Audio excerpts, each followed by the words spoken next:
Donc, rebonjour à tous, à ceux à qui je n'ai pas eu l'occasion de dire bonjour. Donc, on va commencer ce webinaire donc, sur le thème de comment optimiser votre procédure d'évaluation des tiers à l'aide de l'intelligence artificielle. Pour ce faire, je serai accompagné, donc je m'appelle Michel Afonso, je me présenterai un peu plus tard, mais je serai accompagné de Stéphanie Dominguez aussi, qui se présentera un peu plus tard. Et donc, en termes d'organisation, on est ensemble jusqu'à environ midi, avec l'idée de d'abord commencer par une présentation des speakers. On va revenir sur le contexte de l'évolution de l'IA et sur comment le dispositif d'évaluation des tiers s'intègre dans un dispositif de mise en conformité à la loi Sapin 2 et protection contre le risque d'atteinte à la probité des sociétés. Et ensuite, on va prendre en exemple 3 cas d'usage. Donc, ce sera vraiment l'objectif, c'est d'avoir un peu en mode discussion, débat autour de ces cas d'usage, de ce qu'ils peuvent apporter, avoir un retour d'expérience. Et donc, pour votre retour d'expérience, n'hésitez pas à utiliser le menu discussion qui est à votre disposition, qui vous permet de poser des questions et on y répondra dès que possible, notamment en fin de session où on a une session de questions-réponses. Mais vous pouvez envoyer vos questions au fil de l'eau et on verra, on prendra l'opportunité d'y répondre si elles sont importantes pour ne pas bloquer la compréhension ou qu'elles sont vraiment structurantes et très importantes. J'espère que tout le monde nous entend. S'il y a un problème de son, n'hésitez pas à le mentionner également dans le chat pour qu'on puisse voir si tout fonctionne correctement. Et donc, pour lancer ce webinaire, je vais laisser Stéphanie Dominguez se présenter et présenter sa société. Merci Michel et bonjour à tous. Donc je suis effectivement Stéphanie Dominguez. Moi, ça fait 20 ans que je fais de la compliance. J'ai été senior manager dans un Big Four pendant un peu plus de 8 ans et j'ai travaillé comme export control officer et directeur compliance dans l'industrie pendant plusieurs années avant un passage par l'Agence française anticorruption. J'ai monté ma société Actuo depuis plusieurs mois maintenant pour accompagner le secteur public et le secteur privé sur les sujets de compliance. Et donc, merci à Elisver et à Option Finance de m'accueillir aujourd'hui pour travailler avec vous sur ce sujet d'intelligence artificielle et de compliance.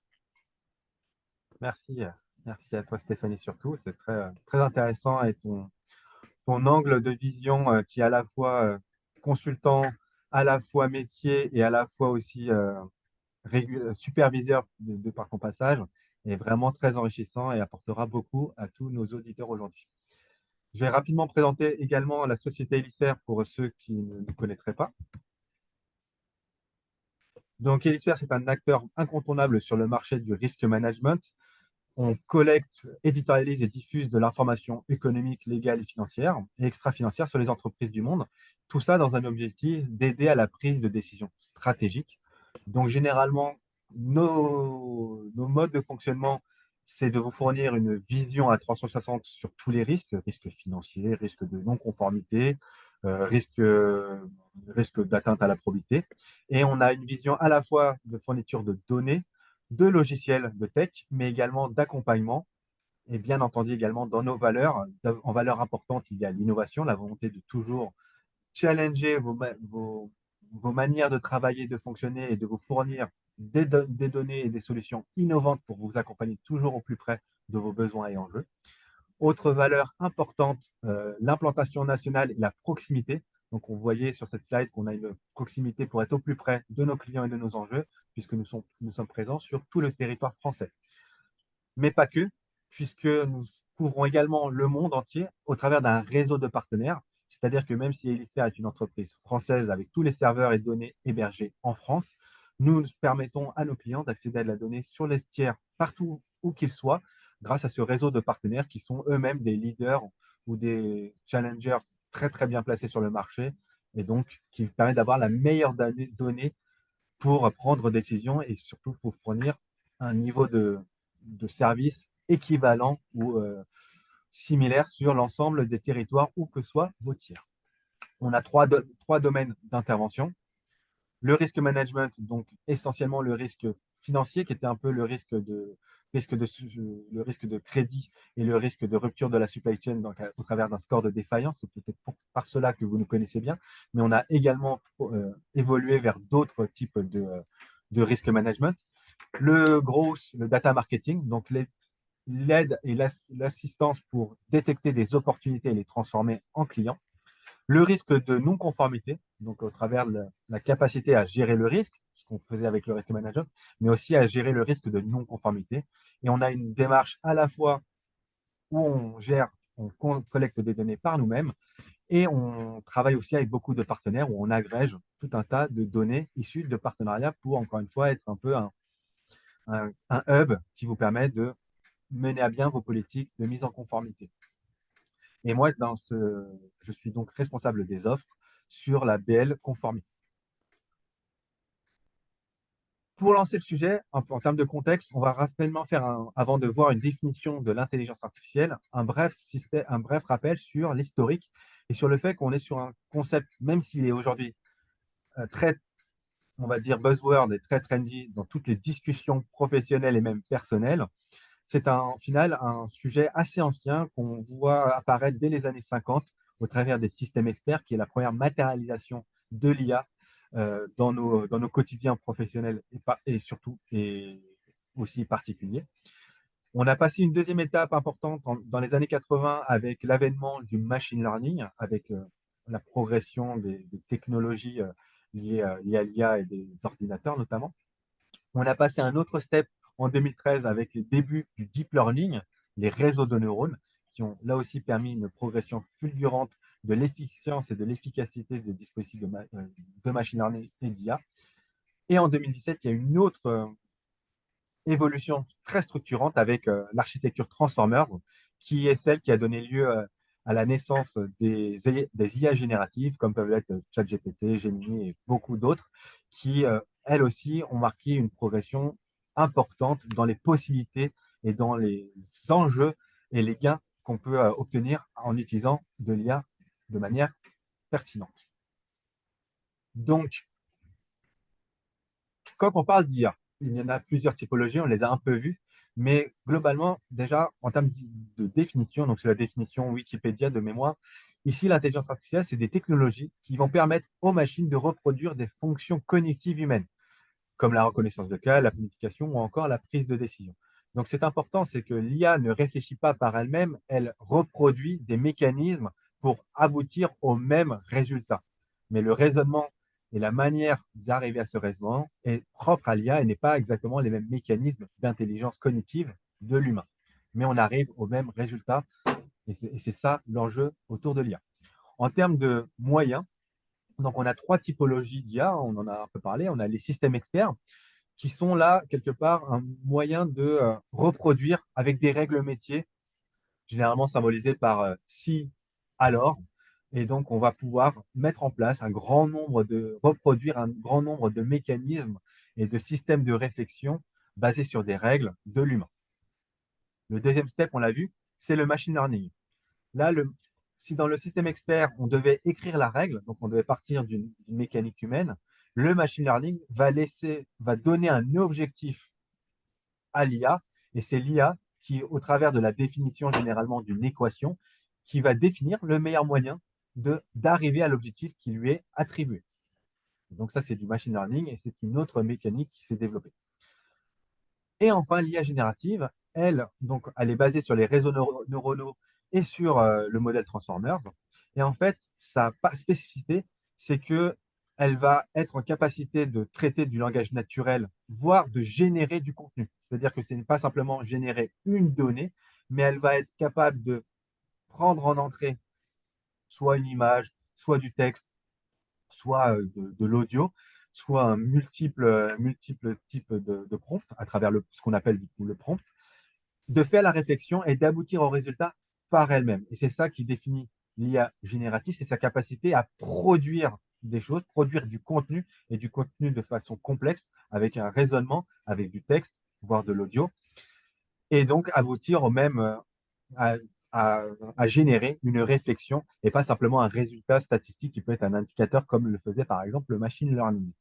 Et derrière l'IA générative, il y a maintenant l'autre révolution qui arrive derrière et qui est déjà bien présente et ancrée dans les usages euh, professionnels et des particuliers, qui est les agents IA, qui sont la mise bout à bout de plusieurs briques qui sont à la fois des systèmes experts, des machine learning, mais qui vont permettre de mêler une expérience utilisateur et de passer plusieurs étapes et de permettre à l'IA de gérer vraiment une tâche en faisant plusieurs étapes successives.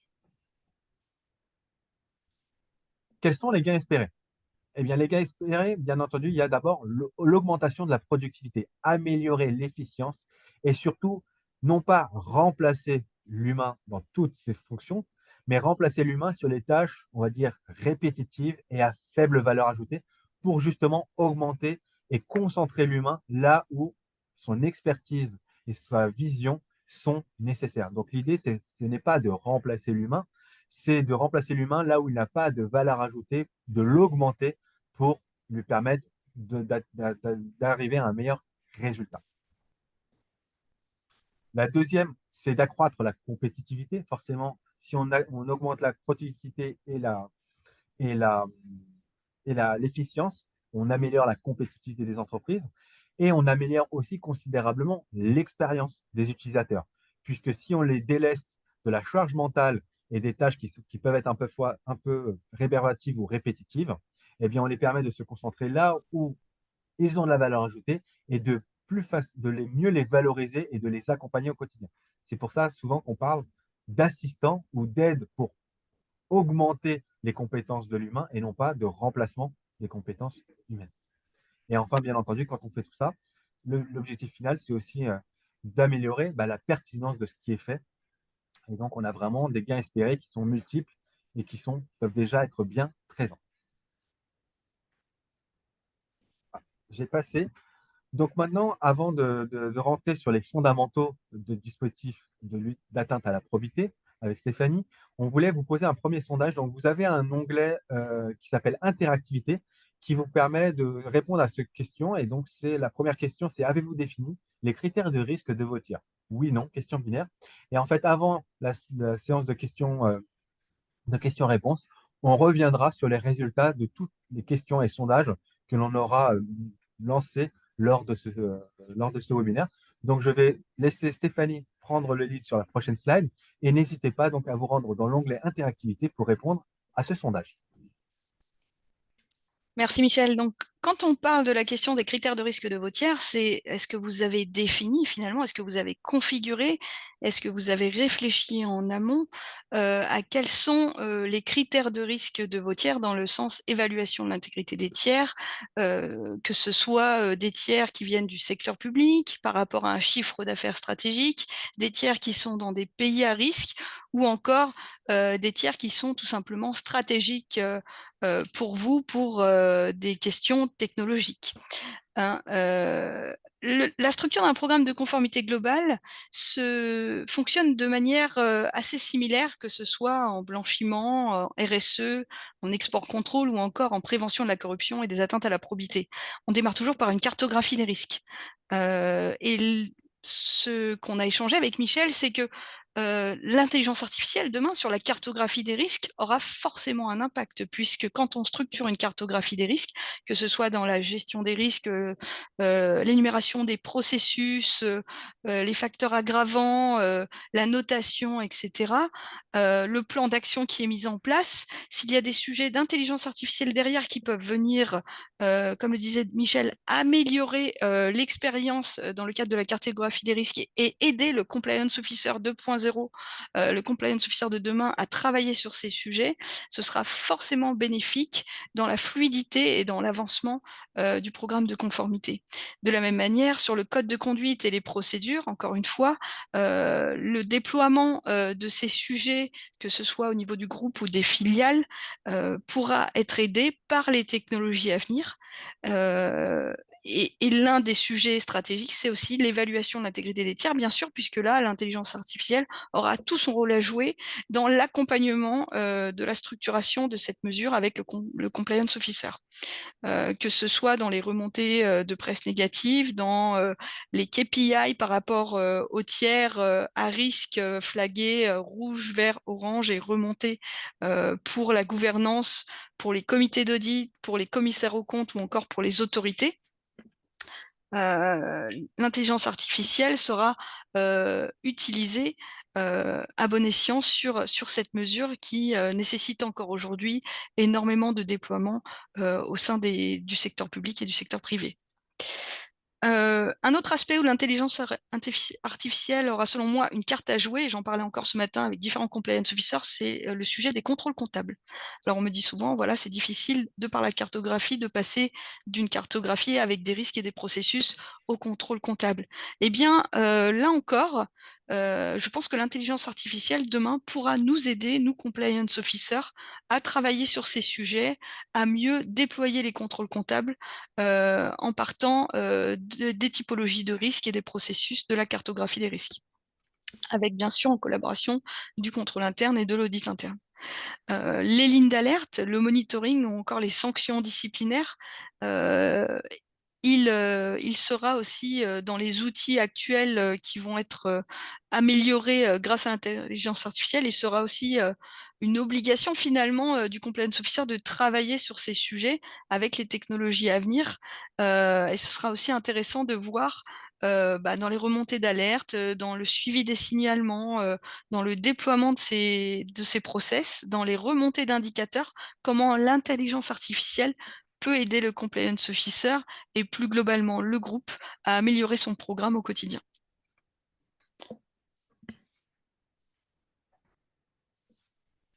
Merci beaucoup, Stéphanie. Donc, le premier point important, c'est qu'en effet, il y a deux informations qui sont très importantes dans ce qui vient d'être dit.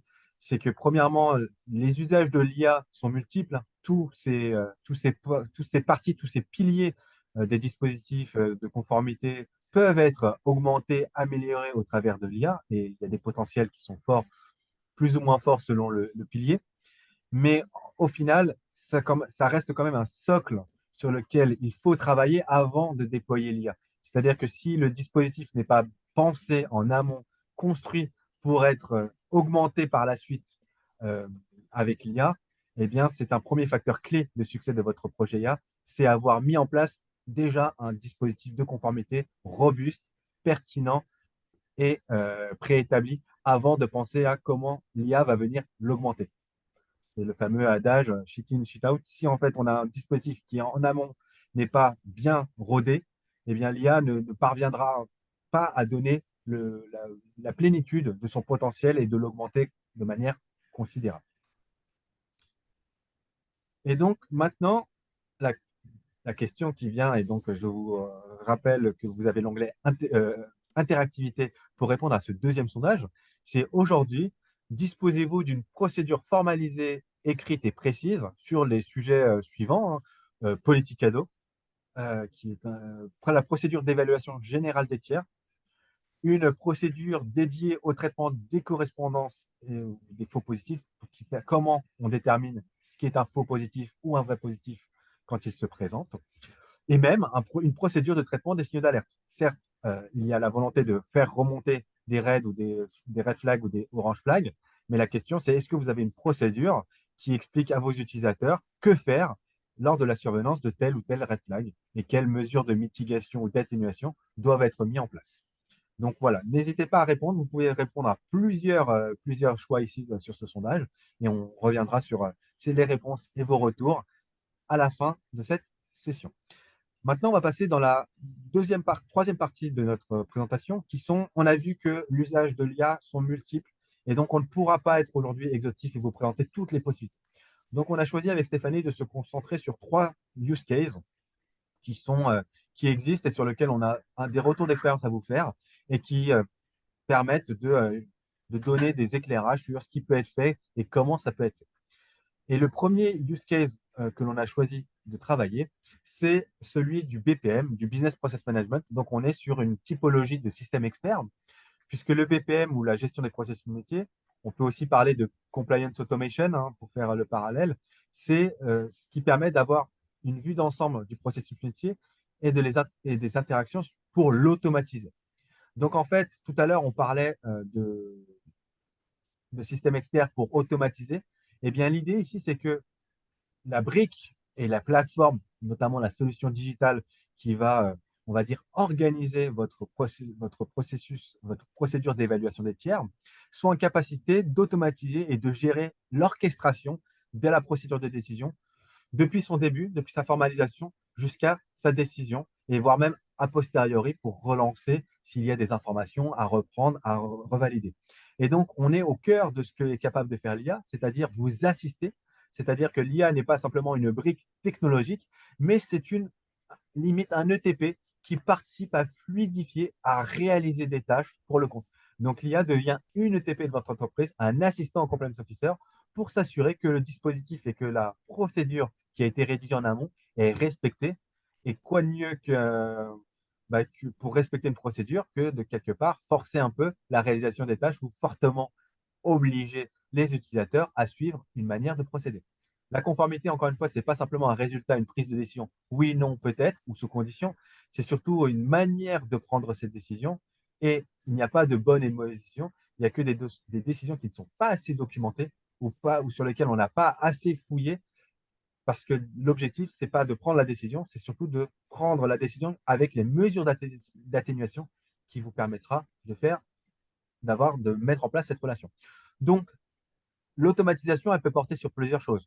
Lancer des tâches, c'est-à-dire plutôt que de se poser la question qu'est-ce que je dois regarder, eh bien, se concentrer sur l'analyse des red flags. Donc, l'IA et le BPM peut permettre de, selon certains scénarios préétablis, d'aller chercher du bénéficiaire affectif, par exemple, à telle ou source RBE, voire d'autres sources plus complémentaires, d'administrer tel ou tel questionnaire avec différents niveaux de profondeur en fonction de, comme le mentionnait tout à l'heure Stéphanie, si je suis sur un tiers qui est dans un pays à risque, dans une activité à risque, et la présence de ces drapeaux orange ou drapeaux rouge va vous permettre de générer telle ou telle action. Et ça, la plateforme peut déjà connaître votre procédure et savoir, du coup, lancer l'opération en partie ou même en totalité pour que vous vous concentriez sur l'analyse de résultats et pas sur la génération et le lancement des tâches pour obtenir cette information.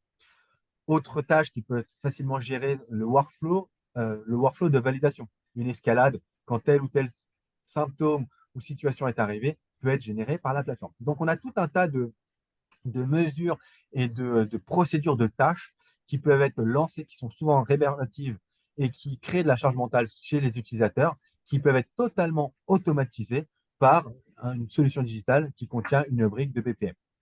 Donc, par contre, en termes de prérequis, forcément, eh bien, on ne peut pas automatiser ce qu'on ne sait pas quand on ne sait pas ce qu'il faut automatiser. Donc, une procédure rigoureuse et très strictement écrite va vous permettre de procéder et de libérer le potentiel de la brique de BPM. Ça marche aussi mieux, forcément, si on a une décision qui est décentralisée, puisque l'idée, c'est d'animer. Tout à l'heure, quand j'ai choisi le terme d'orchestration, c'est pas anodin. On peut être le chef, cette plateforme sera le chef d'orchestre qui permettra d'animer les différents solistes que sont vos experts internes, qu'ils soient au niveau de la direction opérationnelle ou même au niveau de la direction conformité, voire même au niveau du codir. Ça marche aussi beaucoup mieux si on a des volumétries, puisque l'automatisation est ce qui va permettre des gains d'échelle et donc de permettre de traiter de grandes volumétries. À la fin, pardon, donc ici, les bénéfices, c'est quoi? C'est la suppression de toutes les tâches à faible valeur ajoutée, l'amélioration de l'expérience utilisateur, la fiabilisation du respect de la procédure, et ça va aussi vous permettre d'avoir des données propres, un référentiel de données qui va être une brique supplémentaire pour fiabiliser tous les projets d'IA supplémentaires à mettre en place. C'est-à-dire qu'encore une fois, si on a un dispositif de procédure d'évaluation des tiers qui a été bien fait avec un jeu de données qui est propre, eh bien, tous les contrôles comptables, les audits et autres qui vont en découler seront bien plus pertinents parce que basés sur une méthodologie robuste et un jeu de données robuste. Oui, juste pour compléter ce que dit Michel, si demain vous mettez en place une procédure d'évaluation de l'intégrité des tiers avec un outil qui ajoute des mécaniques d'IA, ce sera intéressant de voir, par exemple, si vous avez mis en place avec un arbre de décision le qui fait quoi, etc., de faire une simulation, mise en situation avec l'IA. L'IA va peut-être aussi aider à faire, les relances, des fournisseurs pour récupérer les informations, à la place des acheteurs, et comme le disait Michel, de supprimer des tâches à faible valeur ajoutée pour certains de vos opérationnels, ce qui pourra mieux aider à récupérer de l'information qualitative, et à récupérer dans vos bases de données. Donc ce sera intéressant de voir comment l'IA va devenir, comme le disait Michel, un véritable assistant aux compliance officers et aux opérationnels dans la récupération de l'information et dans la gestion qualitative de celle-ci. Cette notion d'assistant, hein, je l'ai pas inventée, c'est Stéphanie qui me l'a glissé hier et je l'ai trouvé très parlant. Donc c'est pour ça que j'ai souhaité l'utiliser aujourd'hui. Mais c'est vraiment, des fois, c'est un peu le parent pauvre. Certains l'oublient, ce BPM, parce que c'est plus, on n'est pas dans l'IA générative, dans les chats GPT, Gemini et autres, qui aujourd'hui mettent des étoiles plein les yeux. Pourtant, c'est très basique, mais c'est diablement efficace et ça crée très vite de la valeur ajoutée et un ROI très fort sur à la fois la pertinence et l'efficacité opérationnelle des dispositifs d'évaluation des tiers.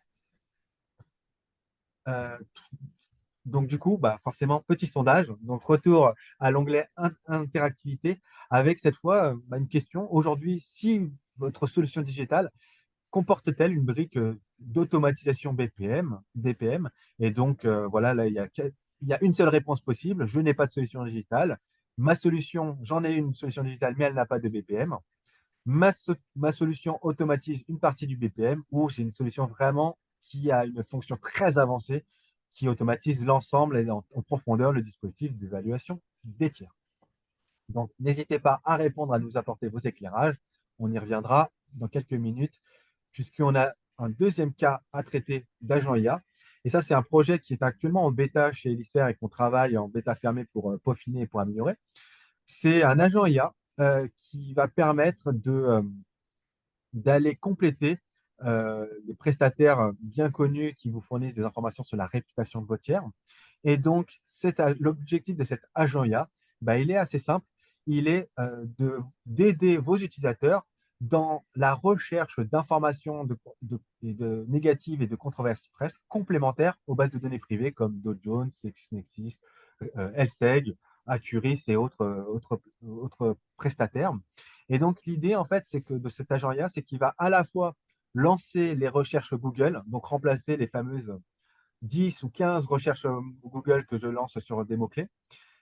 Donc, il va déjà lancer une multitude de recherches Google sur des mots-clés qui sont pertinents en plusieurs langues. Donc là, déjà, on voit très vite aussi une efficacité puisqu'on n'a pas à quitter la plateforme pour aller sur Google et lancer toutes ces recherches. Et l'agent IA va également lire une grande partie des articles pour déterminer s'ils sont pertinents et s'il y a une information négative concernant l'entreprise. Et donc faire un pré-filtre qui permettra de soumettre ce que semble le plus pertinent à être analysé par un premier filtrage analysé. Et donc tout ça est fait avec un seul bouton. Vous appuyez et c'est l'agent IA qui va lancer toutes les briques et faire le nécessaire et vous proposer du coup un nombre d'articles qui correspondent bah, au prompt, à la réponse du prompt qui a été fourni. Donc ici, le prérequis, bah, il va falloir en effet définir les cas d'usage, mettre en place une procédure de quand est-ce que cette collecte de données a du sens. Parce que forcément, il y aura des articles, ça va générer de la charge. Donc, il faut la mettre au bon endroit, au bon moment et la déclencher au bon moment. Sinon, en fait, les gains que vous avez fait en productivité sur la recherche vont être perdus sur du traitement d'informations qui est superflu, voire inutile. Donc là, on est sur l'antithèse de l'IA qui aide et qui accompagne à rendre ce dispositif plus pertinent. Et aussi, ça fonctionne mieux si on a un prestataire classique, puisqu'on voit vraiment ces briques de recherche Google comme une brique complémentaire. Et en fait, le bénéfice, c'est vraiment lié au bénéfice, puisque pour nous, on l'a construit et on la peaufine comme un complément à ces prestataires, on va dire, connus, et surtout qui s'adapte aux cas les plus risqués. C'est dans les cas les plus risqués où j'ai besoin d'être sûr d'avoir bien fait ma recherche de réputation négative. Et donc, c'est là où je vais multiplier les sources pour éviter les biais et on va dire avoir une démarche complète qui me permette d'être sûr d'avoir regardé un peu partout. Et du coup, Michel, par exemple, moi, je suis compliance officer et j'ai mes 10 clients stratégiques et mes 10 fournisseurs stratégiques. Si je souhaite que le curseur soit positionné de cet agent IA sur ceux-ci, c'est tout à fait possible. Et donc, si dans les prochains mois, quelque chose remonte d'un point de vue réputation, ça me permettra d'anticiper s'il faut faire une gestion de crise. Tout à fait. On peut totalement après lancer l'agent IA à un instant T sur lors de la première évaluation des tiers et avec des mécaniques soit de monitoring continu, soit des notions de revue périodique. On va dire que vu le nombre d'informations qui peuvent être remontées, la revue périodique est plus adaptée parce que forcément aussi il y a des coûts, hein, donc euh, surveiller le web de manière constante, ça peut aussi drainer beaucoup d'informations. Donc il faut, voilà, c'est une fonctionnalité qui a beaucoup de bénéfices, mais qu'il faut savoir bien utiliser, et notamment en effet sur les cas les plus risqués, parce que c'est là où elle va, encore une fois, donner, libérer le plein potentiel qu'elle regorge. D'accord. On a un troisième cas d'usage, et là, c'est le scoring. Et ça, on est un peu sur le Graal que beaucoup de clients prospects nous demandent et qui vient un peu de l'historique, c'est un scoring. Donc là, on est sur du machine learning. Précédemment, on était à la fois sur de l'IA générative pour comprendre en entrée les attentes et sur aussi un agent IA qui mélange les différentes, euh, les différentes IA et différentes typologies d'IA. Là, sur le scoring, on est vraiment sur du machine learning, puisque on vise à lui permettre de créer un score prédictif où je renseigne une entreprise et l'IA est capable de me dire, avec une fiabilité assez forte, est-ce que cette entreprise va vous corrompre ou pas? Corruption active, passive, et même on pourrait aller sur toutes les autres manières d'atteinte à probité, hein, qui sont le trafic d'influence, le conflit d'intérêts, ce genre de choses, hein. On n'est pas que sur la corruption active ou passive. Il y a bien d'autres manières d'avoir des atteintes à la probité au sein des entreprises. Et donc, c'est vrai que nos clients nous disent beaucoup, parce qu'on vient notamment aussi du scoring financier qui permet de prédire la défaillance. Bah, est-ce que vous avez la même chose pour la corruption? Parce que ça permet de faciliter tout un tas de traitements. Alors ici, foncièrement, rien ne s'oppose à ce qu'un jour ça existe. Aujourd'hui, on n'y est pas totalement. La première difficulté et le premier prérequis, c'est surtout d'avoir une base établie de cas de corruption avérés suffisamment large. Et quand je dis une base de cas avérés, c'est une base qui dit là, il y a eu corruption, là, il n'y a pas eu corruption. Et derrière tout le jeu de données, un jeu de données cohérent et robuste sur ces tiers et qui est assez homogène. Et aujourd'hui, c'est vrai que ou soit sur les cas d'atteinte à probité, soit sur des proxys. Par exemple, souvent nos clients nous demandent est-ce que je vais être payé en retard? Comment vous pouvez m'aider? On n'a pas forcément, si ce n'est via la DGCCRF, les retards de paiement sur toutes les entreprises en France. On a celles qui sont redressées par la DGCCRF. Par contre, on a un proxy qui est suffisamment fort, qui est les entreprises. Si une entreprise a défailli, si elle est en liquidation judiciaire, il est sûr et certain qu'elle ne vous payera pas. Et donc là, on a pour le coup une facilité à disposer de l'information et de cas d'entreprises qui sont défaillantes. Eh bien, il faudrait qu'on ait le même mécanisme sur la corruption pour lancer les algorithmes de machine learning pour qu'ils définissent, à partir des jeux de données pertinents, la formule magique, la formule mathématique magique, qui peut être plus ou moins complexe, qui permet, avec en entrée une entreprise, la probabilité que cette entreprise vous corrompt. L'autre point qui est aussi un peu limitant en matière de corruption, c'est qu'il y a beaucoup de choses qui sont liées à votre contexte et à votre approche par les risques. Donc ça aussi, c'est compliqué de faire une formule générique parce que la formule de chaque compliance officer sera un petit peu spécifique. Et l'autre point, c'est qu'on n'est pas sur un comportement absolu, puisque une entreprise, vous allez peut-être être corrompu ou en tout cas être victime d'une tentative de corruption par un tiers, mais rien ne dit que ce tiers va essayer de faire des tentatives de corruption sur l'ensemble des tiers. Donc, on n'est pas sur un comportement systématique. Et donc, ça rend la capacité à créer un scoring un peu plus complexe. Ça ne veut pas dire que ce n'est pas possible, mais ça nécessite encore un peu de temps et on a nécessité de beaucoup de données.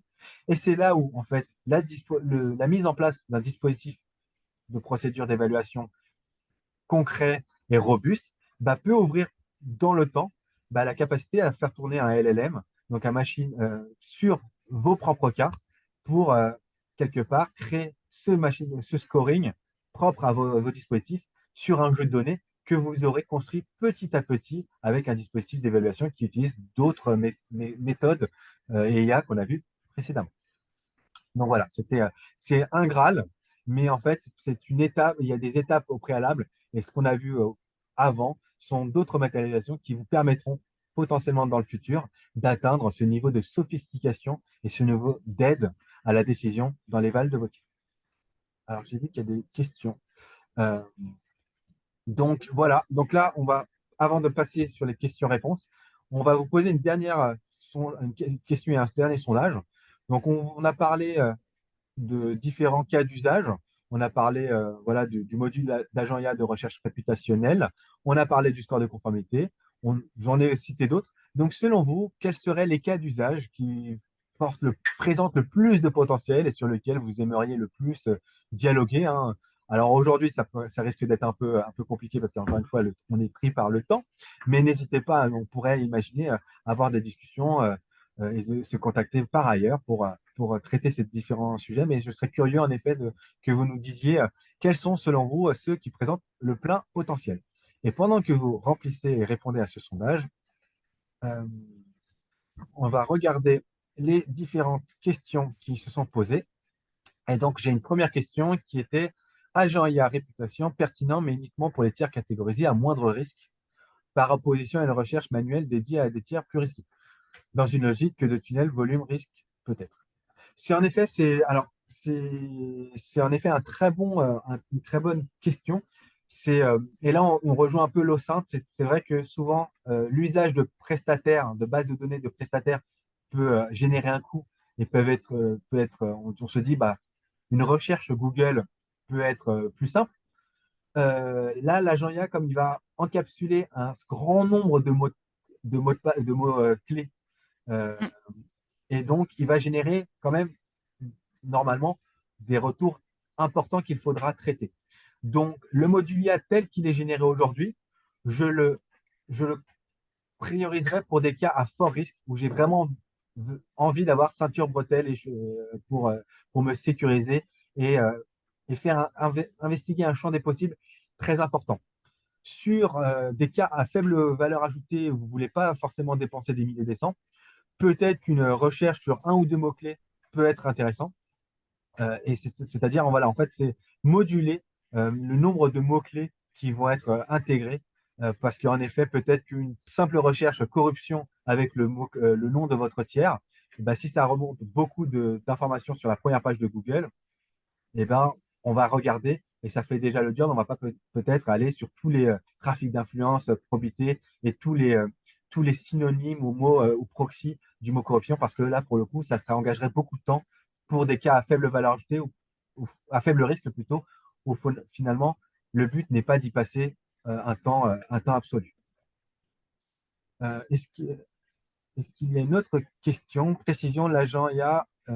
Alors, précision Q1, agent IA, recherche réputationnelle. Alors, si la personne qui a posé cette question pourrait un peu préciser son propos, parce que j'avoue ne pas saisir exactement ce qu'il attend. Est-ce que c'est la question qu'on nous a posée qui était pas claire, mais ce serait intéressant voilà, si vous pouvez préciser votre propos et votre attente en termes de réponse. En attendant, on va. Ah non, du coup, c'était que l'agent IA. De recherche réputationnelle, oui. Oui, La d'accord. réponse, D'accord. On peut ok. voir déjà que sur la première sondage, donc quand vous avez posé la question de avez-vous défini les critères de risque et de votre tiers, on est sur une parité parfaite puisque 50% ont dit oui, 50% ont dit non. Alors là, je Mm. me tourne vers Stéphanie.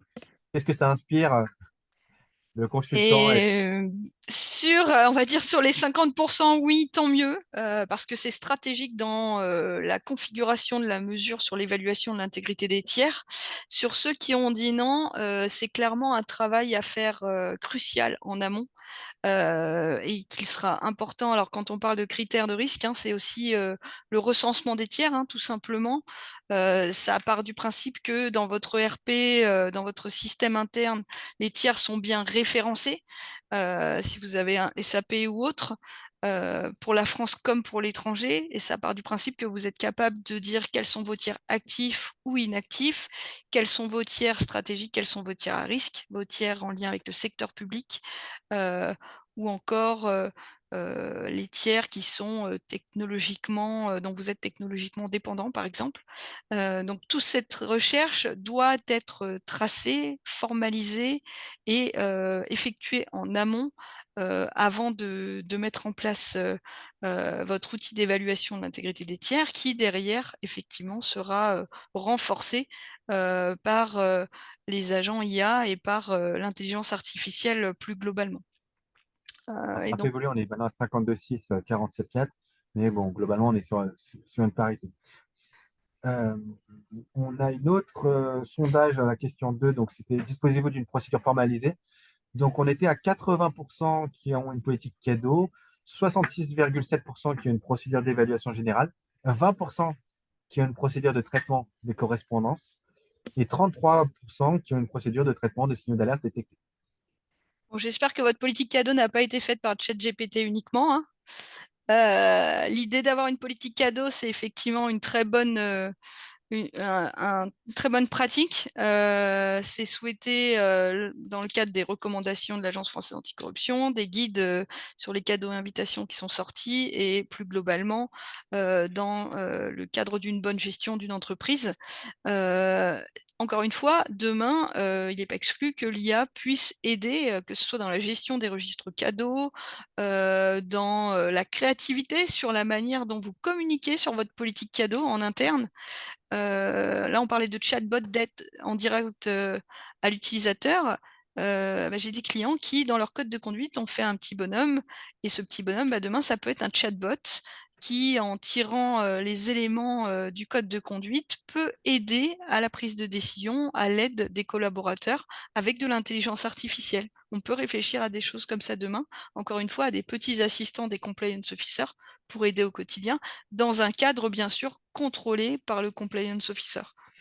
La procédure d'évaluation générale de l'intégrité des tiers, donc 66%. Donc, c'est très bien et c'est plutôt positif. Encore une fois, cette mesure est l'une des plus complexes à mettre en place. Et encore une fois, avec Michel, on ne saura trop insister sur l'importance de structurer, configurer en amont avant de passer à l'outil qui viendra dérouler, avec encore plus l'aide de l'IA demain, votre mesure en interne. Je te laisse peut-être continuer sur le traitement des correspondances. Le traitement des correspondances, ça c'est là on pourrait faire un webinaire complet sur le traitement des correspondances. On sait que c'est un point de friction et un point qui crée beaucoup de difficultés de par le temps qui est nécessaire. Mais c'est vrai que du coup, avoir réfléchi en amont à la manière dont on traite ces faux positifs, c'est aussi un métier nouveau pour beaucoup de corporates qui ne connaissaient pas les choses. Donc, ça peut être une manière de un peu résoudre ce problème, c'est se poser la question, mais en fait, qu'est-ce que ça veut dire de faire des étapes et justement créer une procédure de traitement des correspondances peut en partie démythifier qu'est-ce que ça veut dire. Parce que c'est vrai que si on dit vous allez devoir définir si le monsieur Lee qui est dirigeant d'une entreprise, c'est le monsieur Lee qui est abondamment cité comme proche de l'appareil étatique chinois et corrompu victime ou en tout cas cité dans des affaires de corruption, ça peut faire peur.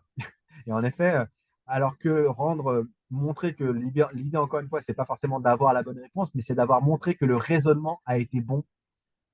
Et donc, le formaliser par une procédure, ça peut être une première étape pour aider les utilisateurs à ne pas s'en faire toute une montagne. Parce qu'on sait que c'est complexe. Et la réalité, c'est qu'en effet, il y aura des cas complexes.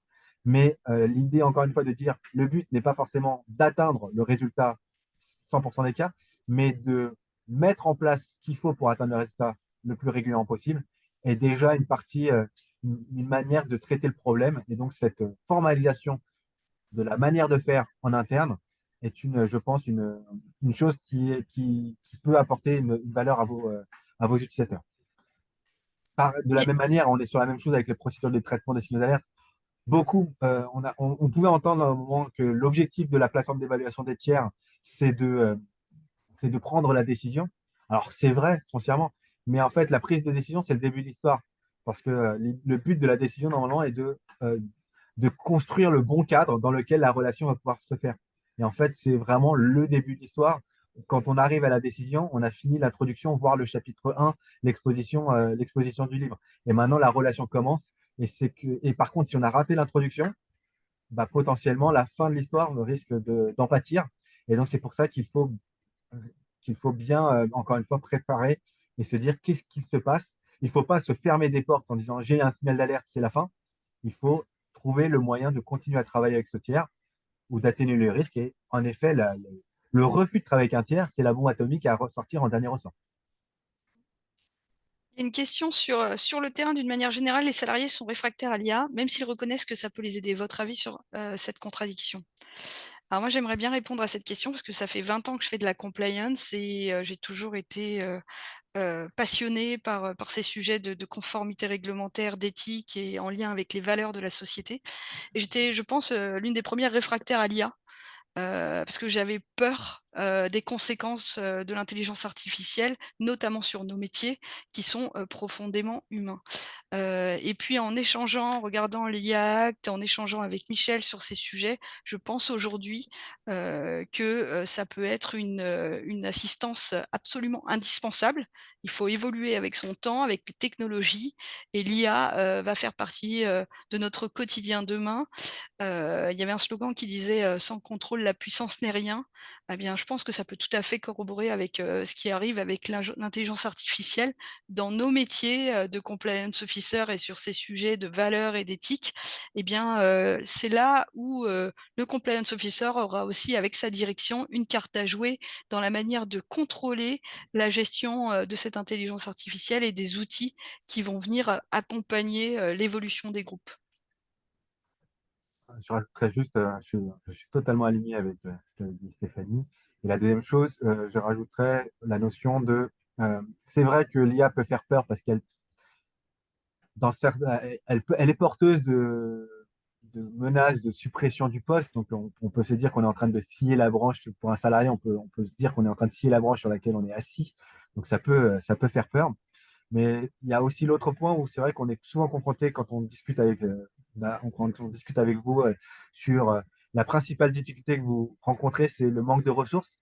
Et bien là, on a une ressource à coût, on va dire, plus réduit qu'une ETP et qui peut à la fois être une solution directe au manque de ressources et à la fois aussi aider les ETP qu'on a à faire un travail plus intéressant, plus valorisant pour elles.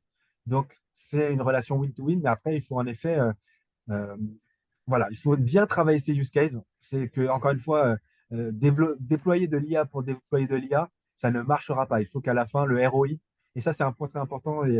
J'ai relu il n'y a pas longtemps une étude qui avait été portée par IA, par Moody's, un de nos confrères, qui disait que ils avaient fait une étude sur 600 directions financières et de risk management et de compliance.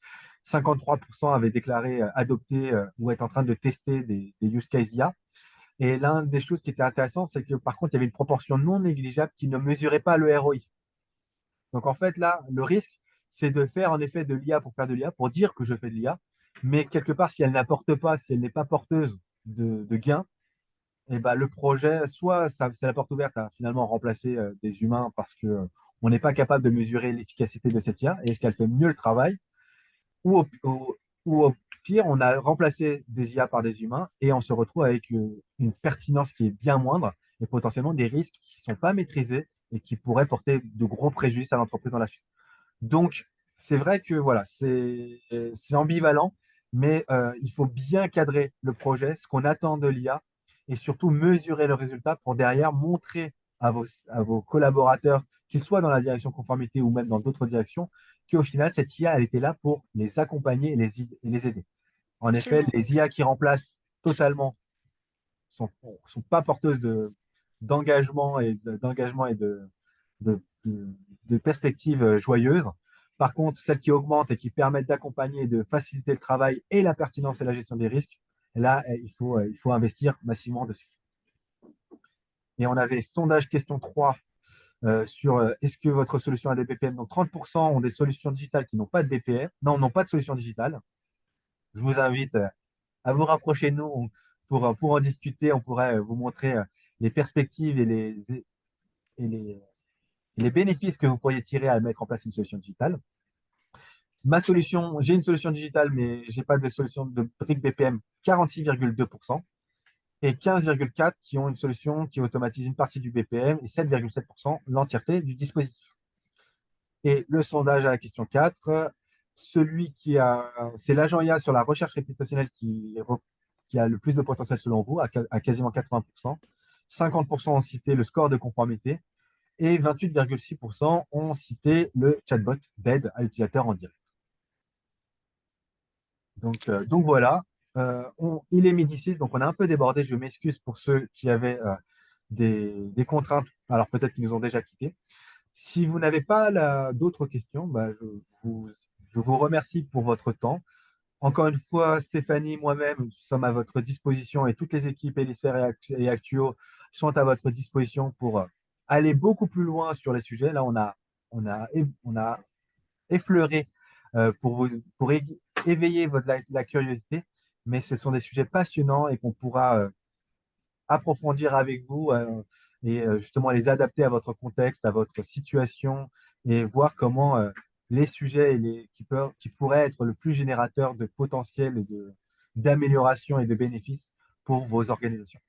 Donc, je vous remercie beaucoup de votre participation et je vous souhaite Merci à une excellente tous. journée. Merci à tous. Au revoir. Merci à tous. Au revoir.